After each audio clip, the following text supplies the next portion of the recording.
Hi, my name is Rosemary Gill, or Rosie, and I am the Director of Education at Milk Street, and this is Milk Street at home. Here we are in my home kitchen. I'm going to teach you how to make the most of your pantry. I think a lot of us are opening up those pantry doors and we're seeing more beans, we're seeing more rice in the fridge, it's more potatoes, more squash, things that last, and we're getting a little bored. And I'm going to teach you one technique today called blooming spices, and that can of beans, that bowl of rice you cooked 2 days ago, that last butternut squash is going to be reinvigorated, and you're going to be so excited to eat it now while you're at home, but also you'd be delighted to serve it to guests when we're able to welcome people back into our houses again for dinner. Spices have fat-soluble compounds, and in order to release them, they need to be in the presence of fat. I'm going to show you two really simple ways to bloom spices, and from there I think you'll see that it's a template that you can use 100 different ways. First, we're going to make a chili oil, and then we're going to make an infusion of whole spices. Let's start with the chili oil. This is the simplest. It's one spice, it's warm oil, it's incredible. So we just have lightly warm oil, and in go 2 teaspoons of Aleppo pepper. This won't take long. I sort of swirl it gently, and what we're looking for is a little bit of sizzling and for the color of the pepper to start to infuse into the olive oil. The oil is lightly turning red, and that's it. I don't want to burn this pepper. So off with the heat, a few swirls. Oh, it's much more aromatic, it's amazing. So here's some squash I had roasted. This could be leftover squash that you roasted a few days ago. It could be squash you just roasted, something you're bored with and you just need to give it a new lease on life.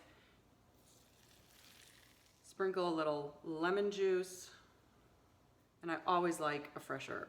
Today it's dill. Dill and Aleppo are a great mixture, and there you have it. Something beautiful and completely transformed with 2 minutes of work.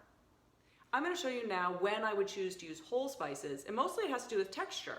When I have a texture in the dish that I want to contrast with, I might use whole or lightly crushed spices so that I bite into a little bit of fennel or cumin or what have you throughout eating, and I remember that flavor, and it makes it just a little more exciting to eat. For this next one, I'm going to use a mixture of even parts fennel, coriander, and mustard seeds. And I'm going to use it to dress up the most basic pantry staple that I've been eating a ton of, and even I, who grows beans to dry, to eat in the winter, am getting a little bored of beans. You'll see this is a very similar template. Bloom spices and acids, some salt, and fresh herbs enliven these bland bases, mild, let's be kind, mild bases that we're cooking maybe in batches to use throughout the week. And now we're going to put in neutral oil. I don't want the flavor of olive oil in this one.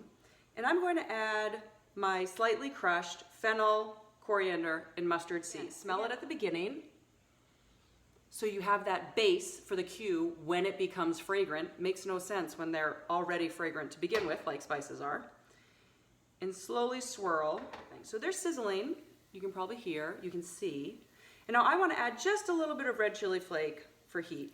So what we're going to do is pour this right over drained chickpeas. This is a can of chickpeas.